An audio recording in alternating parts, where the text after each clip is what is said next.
దేశంలో సార్వత్రిక ఎన్నికల హడావిడి నెలకొంది. ఇప్పటికే లోక్సభ ఎన్నికల షెడ్యూల్ విడుదల చేసి తొలి దశ పోలింగ్ నోటిఫికేషన్ రిలీజ్ చేసిన కేంద్ర ఎన్నికల కమిషన్ తాజాగా రెండవ దశ పోలింగ్ నోటిఫికేషన్ విడుదల చేసింది. సెకండ్ ఫేజ్ లో దేశంలోని 12 రాష్ట్రాల్లో ఎన్నికలు జరగనున్నాయి. రెండవ దశలో దేశవ్యాప్తంగా మొత్తం 88 పార్లమెంటు స్థానాలకు పోలింగ్ జరగనుంది. గురువారం నుండి నామినేషన్లు స్వీకరించనున్నారు. ఏప్రిల్ 4 నామినేషన్ల దాఖలకు చివరి తేదీ.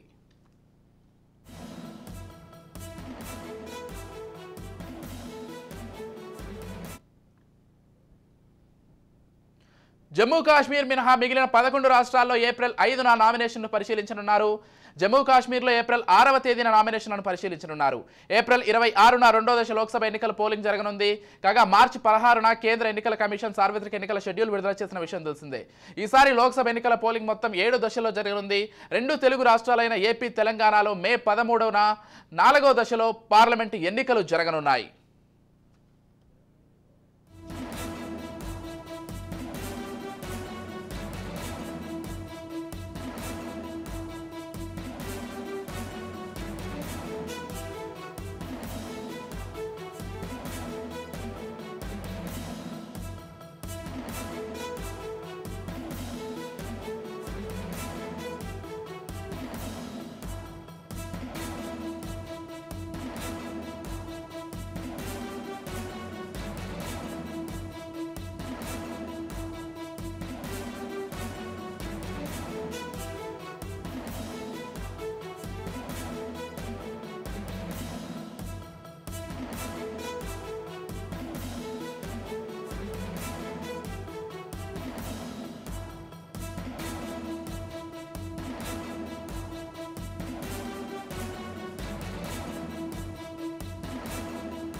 దేశంలో సార్వత్రిక ఎన్నికల హడావిడి నెలకొంది.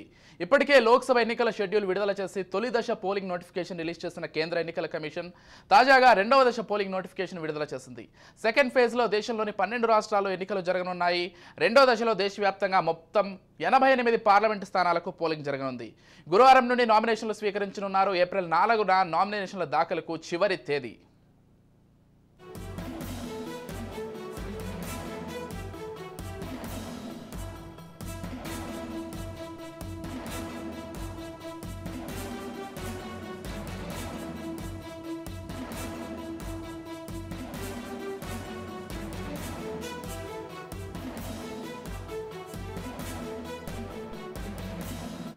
జమ్మూ కాశ్మీర్ మినహా 11 రాష్ట్రాల్లో ఏప్రిల్ 5న నామినేషన్లు పరిశీలించనున్నారు.